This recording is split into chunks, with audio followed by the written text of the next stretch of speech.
Oh no, Lord, not my Richard Hatch. How much have you been dying to? I didn't know you were going to do that. How much have you been dying to do that?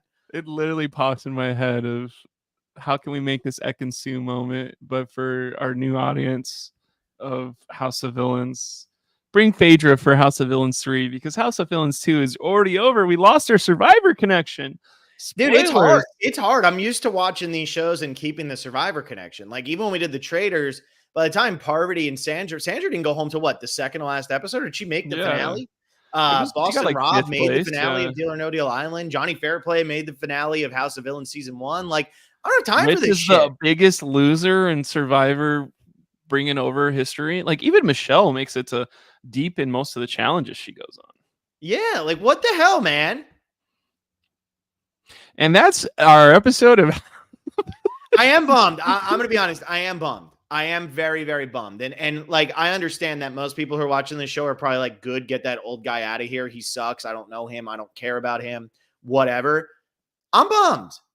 I'm going to miss him. What do you think? I mean, did Hatch bring it on this season or no?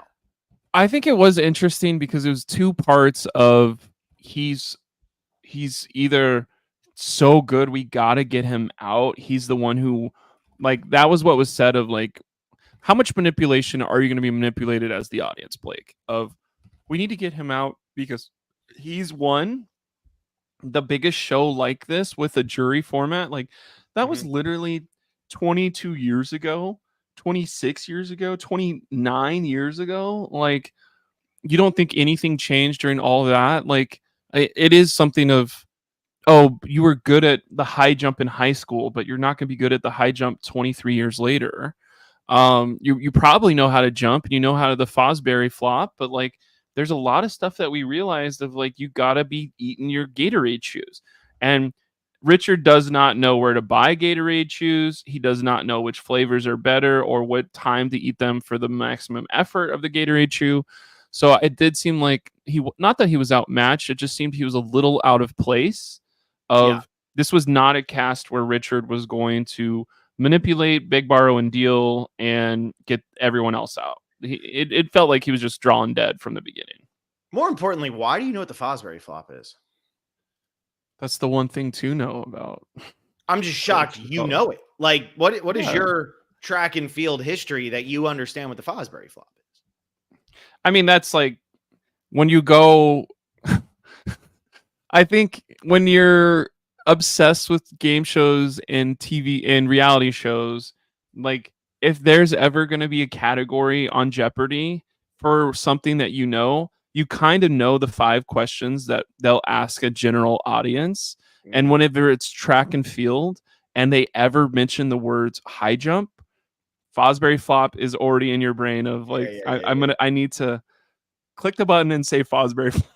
Yeah. That's how I think. I mean, and you host a bar trivia every once in a while, right? Like you can get that mindset of like, oh, we're talking about women's gymnastics. It's Simone Biles, like that, or it's Nadia Comaneci. Yeah, like Michelle Kwan is Christy Yamaguchi. Like we know all these figure skaters. Like that's who we're gonna ask. It's like, what era figure skater do you want? Okay, Brian Botano was okay. Boom, boom, boom. Like I'm ready to go. See, my favorite thing at bar trivia, and this is really on topic with House of Villains, but my favorite thing when hosting a bar trivia is when you get a team that is blatantly cheating. I'll take a question that like only me and my friends would know, you know, like one that I know as if it was backhand knowledge, like everybody should know it. Why did Weasel Woo get the nickname Weasel? So yeah, like so for instance, like we did one time where a team was so blatantly cheating, so we did movie taglines, and it was like "Love is in the hair," which is "There's something about Mary," because you know whatever.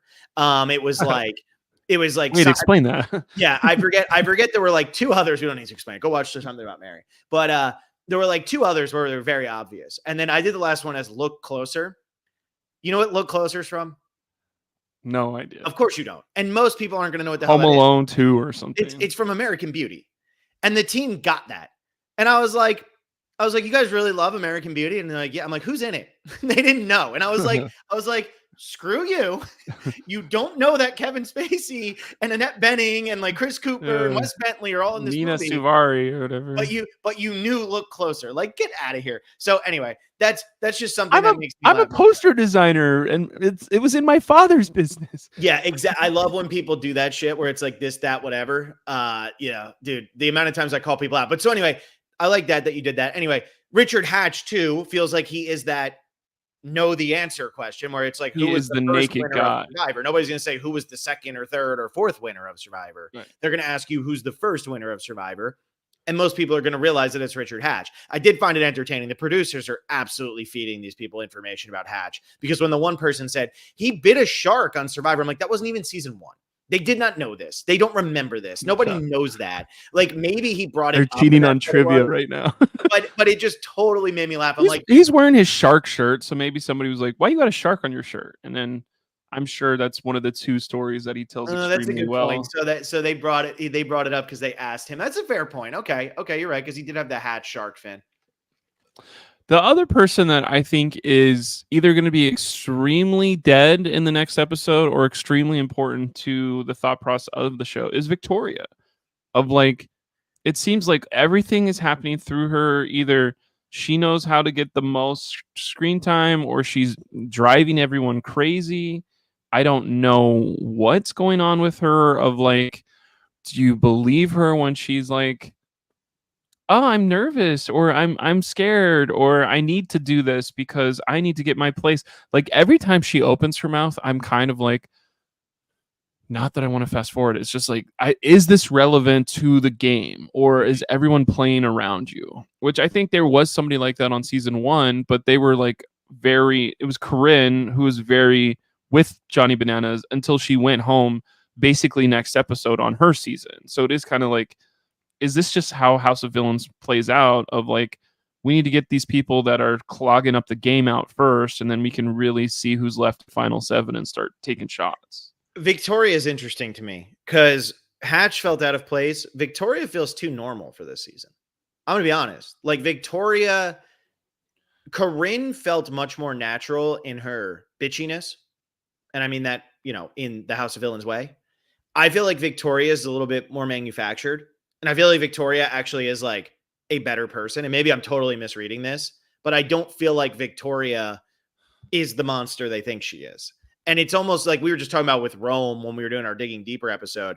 I was talking about how like I don't think Rome played it up when it comes to his gameplay on Survivor. Victoria feels like it's all an act here. And I feel like Camilla and Victoria don't really belong. Pex isn't a villain. Like he might be a villain, but like Pex is not this type of villain. And he's not playing it up. He's just not doing anything really. So like Victoria, though, I feel like is standing out as I'm a huge part of the story because I'm giving a different level of content that none of these other players are giving. So I don't know. I mean, what was the highlight of this episode? It's Bobby Lights. I mean, Bobby Lights is so damn good. I love him. He was so good on House of Villains season 1. He's phenomenal coming in here, taking over for Joel. I like that he gets to come back to the house. Joel had a haircut or something. Joel had a haircut or something. I like that he comes back to the house and he's talking shit with everybody. I like how he's getting like all fake emotional with Victoria. I like that his advice to Hatch is don't tell people that you're like you don't care about them and stuff. Like, no, you got to go the other way. And then it ends up getting Hatch voted out unanimously anyway. I mean, I don't know. Like I like that Bobby Lights was on here, and it made me kind of wonder, like, is the cast working? I felt like after episode 1, the cast was clicking, but now with Hatch gone, with Candy taking a little bit of a backseat, with Victoria's story, Larsa didn't do anything since coming into the house. I don't feel like I've gotten anything from Larsa. Safari thinks Larsa's hot, and that's really all we got. Nobody can hear me. Nobody can hear me. Mr. Pegtacular can trust her now. And that's it, though. Like, Larsa's not actually saying anything. Larsa's not doing anything. And so, like, I am sitting here wondering, is this going to work? I think we got the answer too of why was she. I just totally lost you. The thought process of she's coming back in a second. Did you cut out or did I? I just totally lost you for a second there. I'll start again. I think Larissa is the other person who went home. I was joking that Larsa and Larissa have the same name. That's why she came later.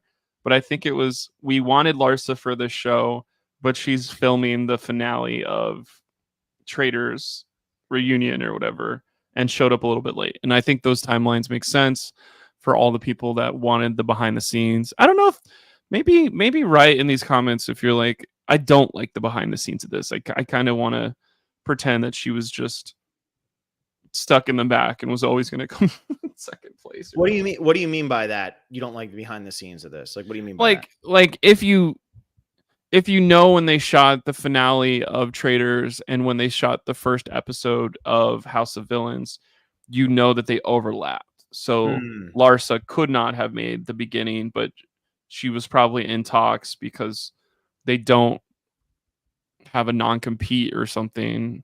I this is all the stuff where you're like, this is interesting to me, but I work in the industry, not I'm trying to watch a very entertaining show where people are yelling at each other. And somebody that yelled at each other a whole bunch again was New York, but it did not feel like New York was just rehatching her old arguments with Hatch. Good one, dude. That was a good one. Sometimes sometimes you're so impressive, it's hard to like be on the same screen as you. Yeah. So when did they shoot?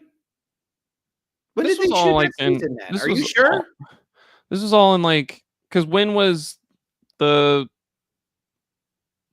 Yeah, it was like in the spring. They shot this in February. The Traitors is already airing, so I actually don't think it. I don't think it mattered. I don't think it lined up. I mean, they shoot the finale a little later or something. I don't know. I just Like, don't think it lined up. okay, well, I'm wrong then. Okay, what else is on Candy? I'm over Candy. I've been over Candy for Why? 3 years at this point. Candy's just. Well, I heard you say you don't have parking ticket. Okay, so the main argument is about parking tickets, and this girl doesn't have her money right. She's going to use this 200 grand differently than we would. She wants to use it to buy a Pilates studio and pay off her parking, speeding, or registration tickets, depending on what time you asked her. And we were talking about shaming people for being financially illiterate or financially not healthy. And like, I'm pretty sure any other of these villains that won 200 grand, maybe there's a couple of them that are less well off than some of these housewives, but it's like some of these housewives are going to use it for new carpet in like the back room of their pool house. And like, it does make sense that Victoria is maybe being focused on of like, I am not as rich as you guys. I stopped doing OnlyFans. Yeah. It's not who I am as a person. And then like literally 30 minutes later in the show, she's like, I will start my OnlyFans up again. I thought it was interesting. That is some very good money, and I'm started stupid talking for about not the doing it. wealth aspect of it, because this is not to not. I mean, $10,000 a month is great. Like $10,000 a month is nothing to complain about. But like when she was like, I'm not like I can. That is like a great amount of money and blah blah blah. And it's like $10,000 a month in LA for like what a lot of these people are making and doing really isn't that great. Like, I feel like a lot of these people who are getting asked to be on House of Villains and things like that are getting, you know, enough shows and enough deals and stuff that they're probably making more than $120,000 a year. I don't know. That's just my take. Which I agree with some of that, but some of these stars are not doing that. Of like Mr. Spectacular is going to be focusing to win that 200 grand because that is at least a year and a half of wrestling money. Yeah, you think so? And an extra year and a half of wrestling money. Like, I don't know, did Johnny Fairplay scoff at the money last on season 1, or was it like it would be pretty nice to win this money because then I could advance my like plans for a bunch of my stuff by a couple years? I mean, look at what his podcast is doing now. He's got Kelly Wentworth doing a show. And, oh shit! Yeah. Why are you watching ours then? Is he recapping House of Villains too? He is doing House of Villains. Wow. Well, we should simulcast watch House of Villains and then watch his podcast afterwards and then connect the dots. I don't know. What did you like about this episode?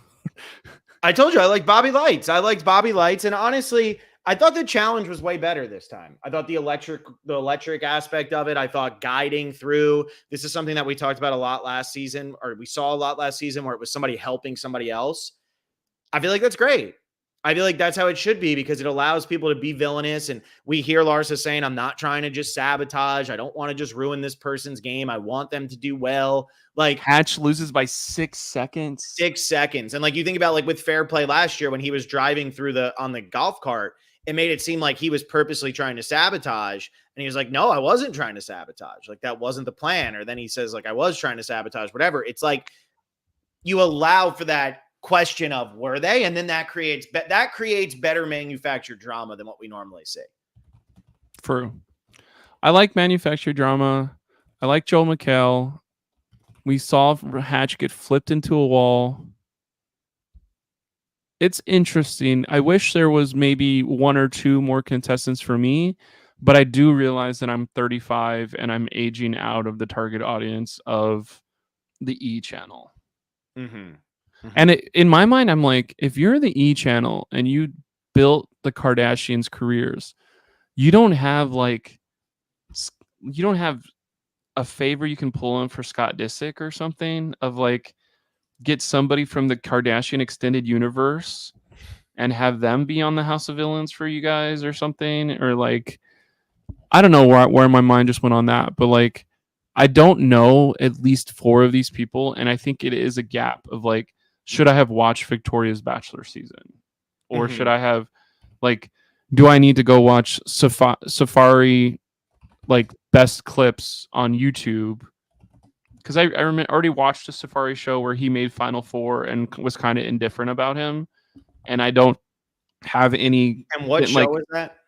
Scared or scared reality scares. It was a long time ago at this point. Yeah, I've never even heard of that. I mean, was that like a VH1 show? It was a VH1 show. How'd you know? I mean, because it had to be. That was all the rage back in the day, right? 5,000. 2 seconds. Yeah, I'll do it off the drag queen. I just typed in Alaska 500 and it gave me a flight. So Alaska 5,000 is different. It is. Yes. Hopefully you don't get a flight for that. Okay, we're going to TV shows. Oh my gosh. Oh, I gotta actually be on TV. Scared Famous. She got 6th place. Safari got. Stop saying Safari. It's Safari, dude. He got 3rd/4th, but it was for charity back then. They're not doing charity anymore. No, they're playing for $200,000. Yeah.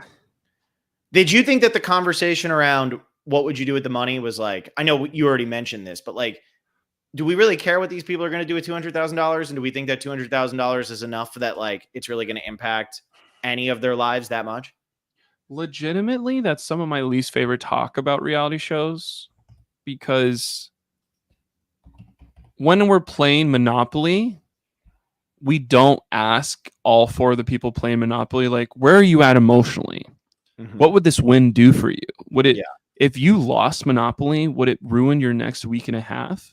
And we don't do that when it comes to like, hey, it's LeBron. Like, if LeBron lost this, what's his legacy? It's like we go out there and we shoot our free throws and we miss a couple, so we lose. But we don't ask the other team like, hey, can you dive a little bit for us, or can you treat us a little differently because we need our points here? That's against the thought of competition.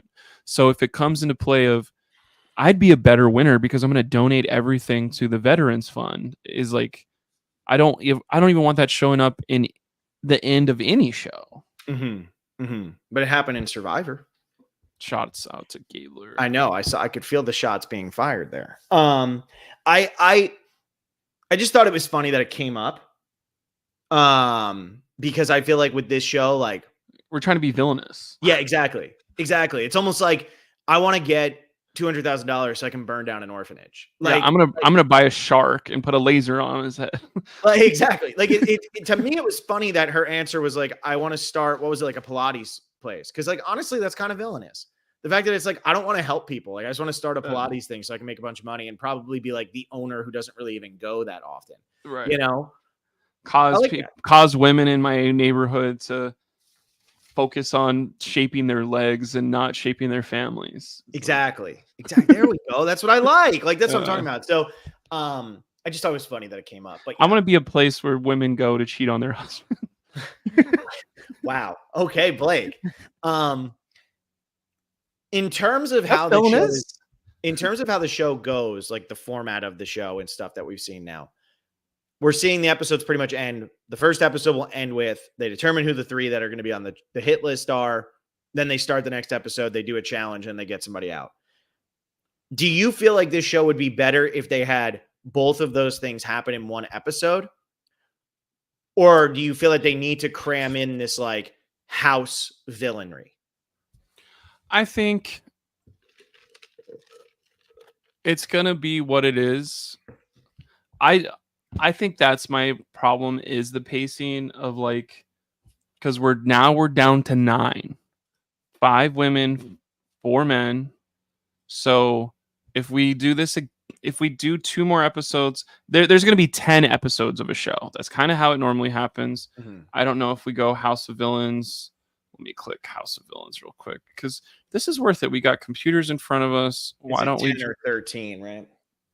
Because if we go House of Villains season 1, there was 10 episodes.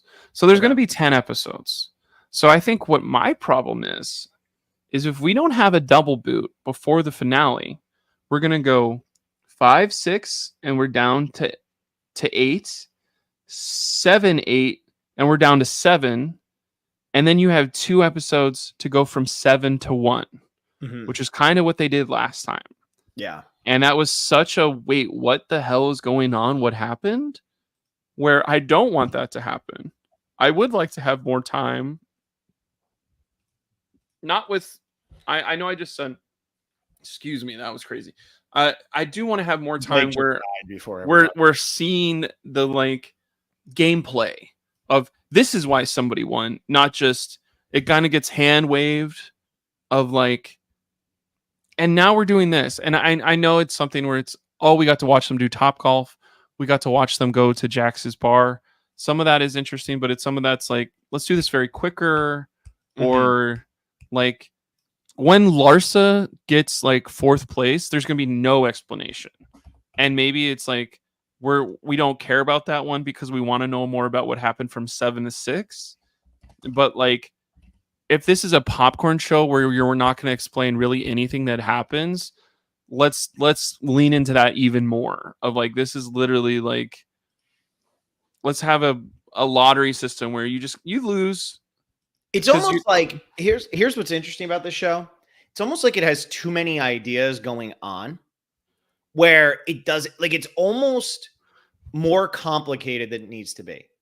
A lot of the people we're watching on these shows are in shows where people do lose. Like we have some housewives where you're just going to be on every episode.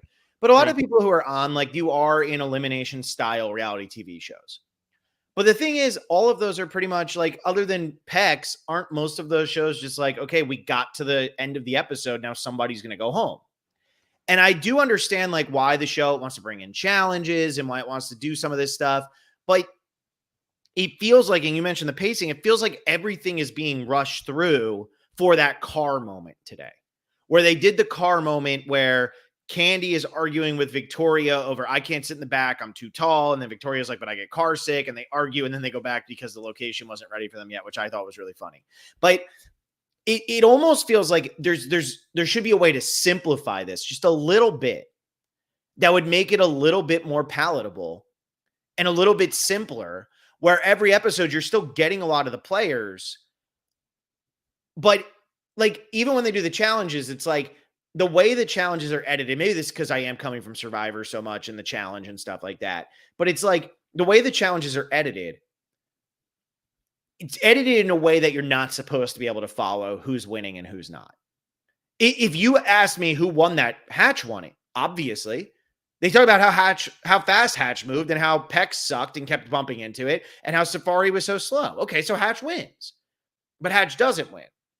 And the way it was edited, you couldn't follow that. And then it happens very quickly as it is. And that's not a problem with the challenge. It's just more of me saying, like, do you need to be having 2 challenges plus a reward, air quotes, plus a guest every cycle? And I know these cycles are spread out over 2 episodes, but do you need that every cycle? Or could you do less and still have the show work and still find a way to pit these villains against each other pretty hardcore, where instead of, oh, it's a reward that we're all going to, you take the entire budget from the reward and 2 challenges, you put it towards 1 challenge out at a location like a bar or something. And that's it. And you just have that 1 challenge, and you don't have people be able to fight their way off the chopping block or whatever the hell off the hit Right. list, whatever it is. Like, I'm just throwing that out there because I do feel that we get the least from, it's not just the chat, but it's just like we get the most from when they're in the house interacting with each other. And I think that's something where it's like when you have a challenge by the pool, like they did on season 1 a couple times, that stuff was hilarious, where it was, they did the scavenger hunt that they did on episode 1 of this season, but last season they did it where they were doing it to their fellow house guests. I guess it wasn't a scavenger hunt in season 1. It was write the signature, but it was the same thing of I'm interacting with the other house guests, trying to get them to do stuff. And then other villains, let me call them villains. I think the other thing that's in my mind of, as you're bringing it up, it's kind of like a joke of like, because you can fight about anything. Mm-hmm. But when we talk about these iconic fights, like it's New York, someone spit on me and I went over and beat their ass. And then I literally yelled at 50 women over 2 seasons about how they weren't right for Flavor Flav and got into knockdown drag out fights. And then it's like, but on the show, oh, I want to sit in the front seat because I'm car sick. I want to sit in the front seat because I'm too big to physically sit in the back, is like a, what? It's impossible to be iconic when you're fighting about that. It's literally like both of our bodies won't allow us to sit. What are you not getting? I'm going to go to the other car. Sorry, you can't be over here. We're already full. Is like, what an amazing fight. And I know that like when you're, we talked about this early in another episode of this, is like when you're shooting 15 hours a day and you have to make something out of that thing, like this is the only fight. It was car ride stuff. It's like, but is that interesting enough to make an episode? Or do you go, I guess there's nothing, like, let's make this episode be like, I that's what I'm trying to say is when you could fit all this into an hour, let's do that. As this episode has both the elimination and the next one of the next. Here's what I think the show needs to do, and this is truly how I feel as it moves forward. I think the show needs to start rewarding people for completing villainous tasks while inside the house. And what I mean by that is, last season when we had Bad Girls Club run around smashing the pot and pan to relive her scene from Bad Girls Club, instead of her just doing that because, look at me, I made a good TV moment, have it where it's like, hey, you can't be put on the hit list if you smash a pan for 25 straight minutes at 3:30 in the morning or something. Like, I'm just saying something ridiculous. But like, because that's, again, it's manufactured drama, but it's going to be more entertaining than arguing over who's going to sit where in the car. Everyone has their own individual immunity idol that can be used if they relive their most iconic moment or something. And even if it's not their most iconic moment, but some sort of moment that is causing chaos in the house that's going to piss people off. And it becomes like a boiling point type thing, right? Where it's like, will the other people lose it to the point where you get to complete this or something like that? But that is more interesting than, oh, we went and played Topgolf. Or, oh, we went and did this challenge where 3 of us did what, like, these are still challenges, but it's keeping it in the house. And I think it's keeping it more dramatic. So that's just what I think. And like, I don't know how this stuff works. I mean, I've never worked on a show like this or anything like that, but I just think that would make this a more interesting watch. And I know we got comments last time. We had a comment from somebody who said, these are just 2 people hating. You don't have to watch the show if you don't like it. Well, you don't have to watch our show if you don't like us. I mean, that's a fact. Like, I hate when people do that because it's like, do you realize the hypocrisy of saying you don't need to watch this if you hate it as you're watching something that you hate? So like, for me, I'm just like, leave me alone. But I just think that there's ways to make this better. And Now, especially I have to talk about that because with Hatch leaving, I've lost my interest point in the show because Hatch is out. Here's one thing, something positive. I loved season 1. I also did not watch the finale yet, but like Jesus. I was watching that How much show, you and loved it, you couldn't even find time to it watch finale was in a year. it was so fun. It was like I was watching it at my friend's house, and I didn't have the thing. I could buy it, but it's not available on the things I want. I can go back. And then I saw who won, and I was like, "There, I don't want to watch the finale." That's how I because felt too. I've actually never seen the finale either because of that. I'm not even joking. I'm not even joking. you just said it about me.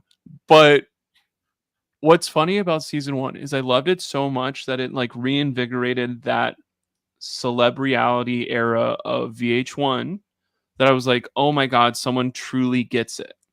But that era about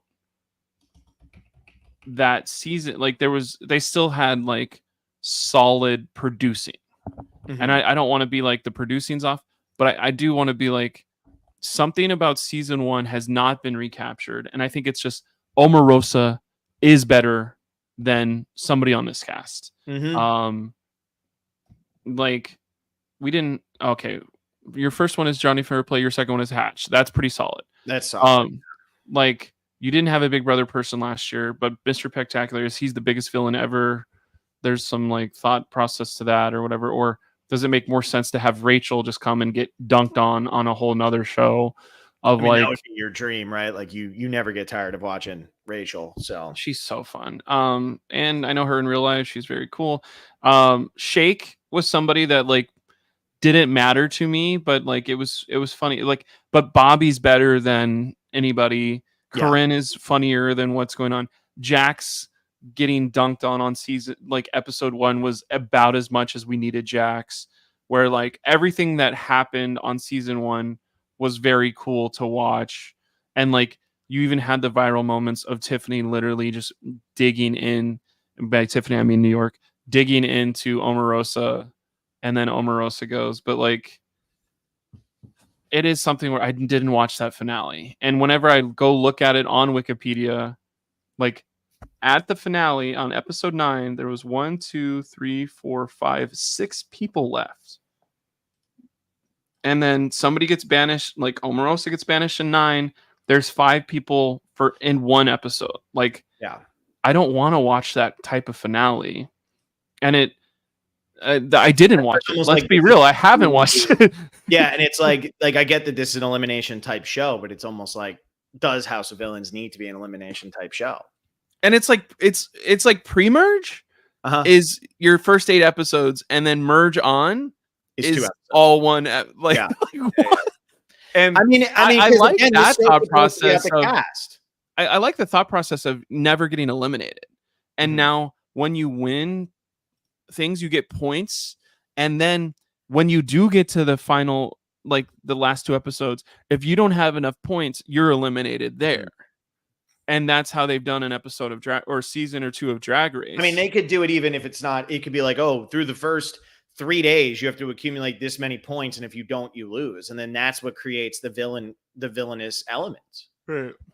I mean, I get You- we're like kind of rewriting the show here, but I think that I just don't know if the format works 100% I mean, of the if time. we didn't watch the finale and we're the ones podcasting about it, I read about it. I know what happened.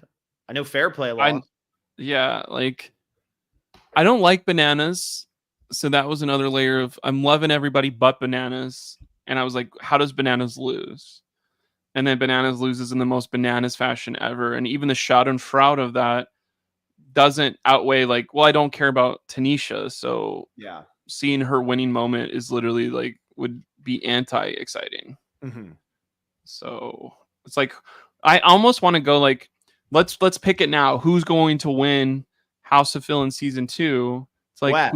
who do I care about the least? They beat Wes is West gonna at win. the end. I'd be West shocked if West doesn't win. West loses at the end to like your least favorite person, probably. So West loses to Camilla because Camilla's just more liked by the cast.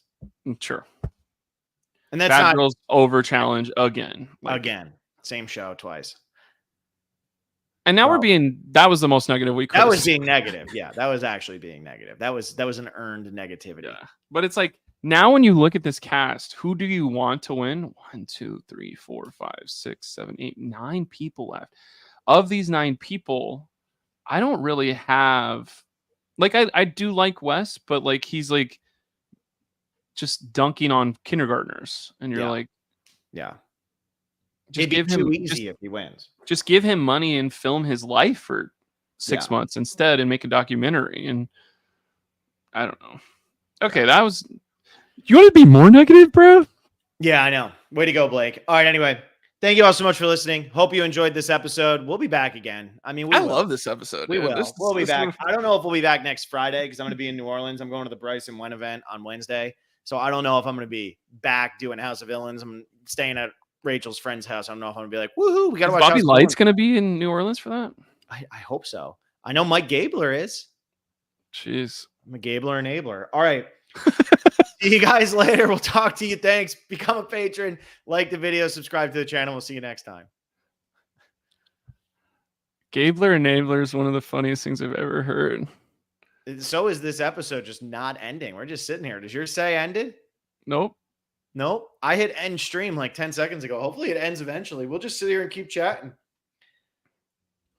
Live. We're literally going to be stuck live.